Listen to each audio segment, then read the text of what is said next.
All right, yo. So today I wanted to talk a little bit about the power of manifestation.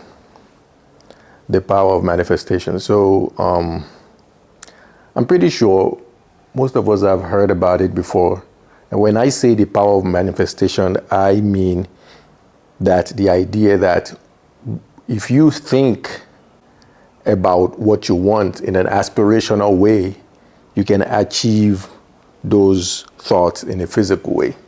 In other words, if you want something and you think about them, then you can achieve them just by the fact that you are thinking about them, right? I'm here to tell you that that is a lie.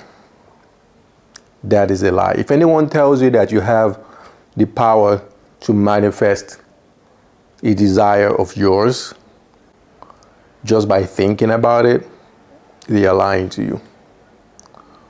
For many people that talk about these things this way, what they don't talk about is the work that they put into it, right? The work that is unseen, the hard work that goes into the power of manifestation.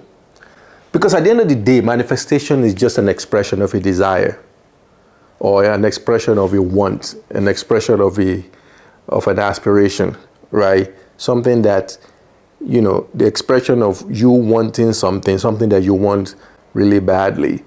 Anything else that comes after that is going to be as a function of the work that you put into it.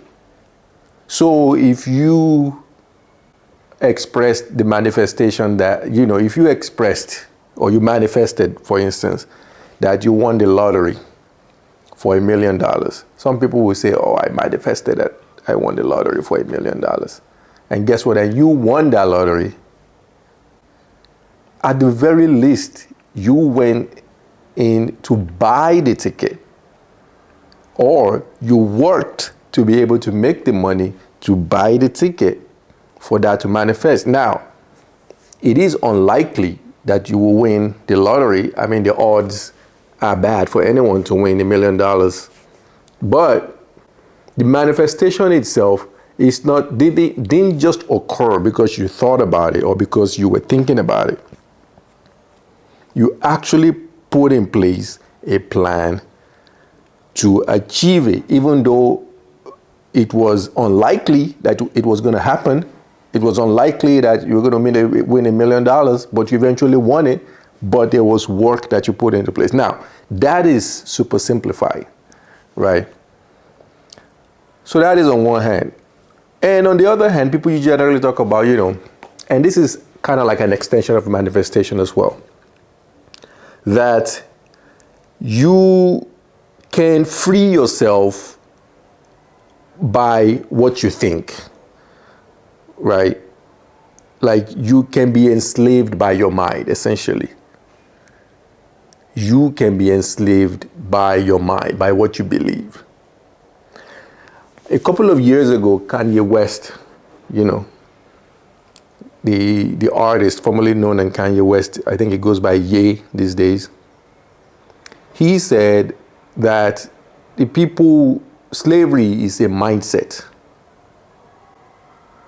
Slavery is a mindset, and essentially they refer to the people that were enslaved in the 1700s and the 1800s, right?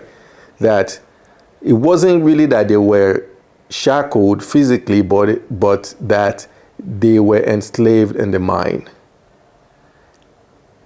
That is nonsense. That is nonsense. That's the rantings of someone that doesn't know what he's talking about. Slavery is indeed, at least the way it occurred in those years, in those days, is indeed a physical act of restraining people from doing anything, from achieving their goals, from achieving their dreams, from starting families, for doing whatever. It's a physical act, a violent act. That was what slavery is about. Now, you can say that you can be enslaved to something because of your mind. Right?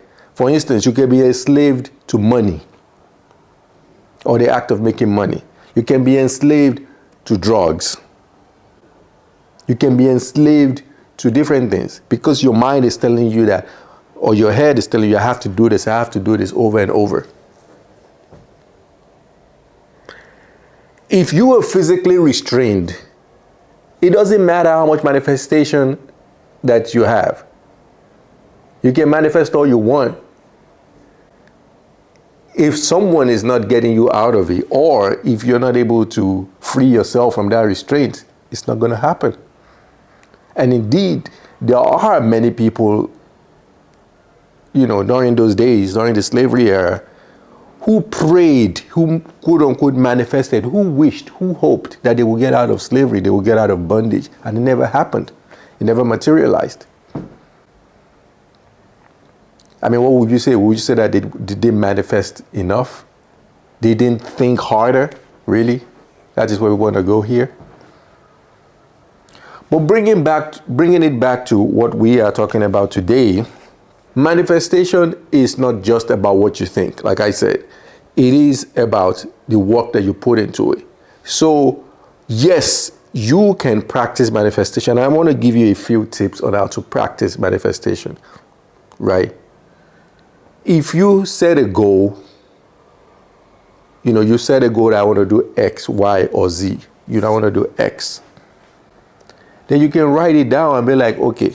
And then figure out the steps that you need to take to achieve that goal. Now, what do I mean by that? One, it could be that you want to look at people. You want to reach out to people that you look up to, that have achieved this goal that you're trying to achieve, and talk to them and ask them like, hey, what did you do to get here? What are the steps that you took? Because sometimes there are so many things that you want to do that you just feel stuck. And oftentimes, all you need is to just talk to someone. That has happened to me so many times.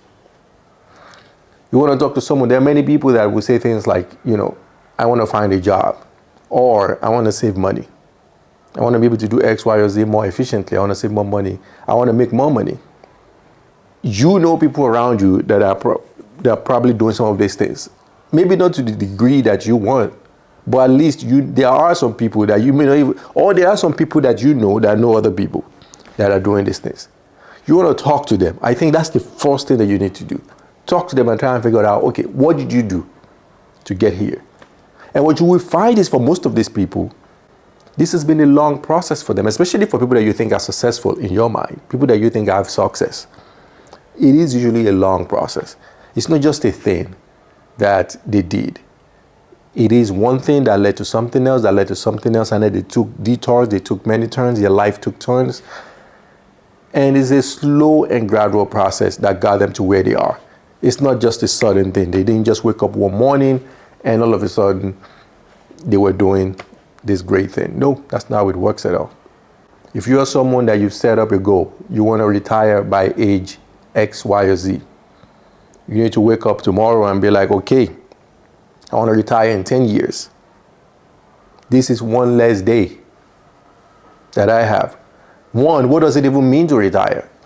Does it mean that I have $20 million in my bank account? That is one way to retire. Does it mean that I don't have millions of dollars in my bank account, but I'm not caught up doing things that I don't want to do? That could be another way to retire. You have to define what this means in your mind, and then you take steps. You take steps to achieve those goals. So if there is anything that I want you to take away from this video, I want you to know that manifestation, contrary to what you may have heard, or to what you may have read, or what you may have seen somewhere else, it's not a function of just your thinking. It's not a function of just your thoughts. Yes, it begins with your thoughts, but for you to manifest something, you have to follow it up with your actions. Anyway, until next video, bye-bye.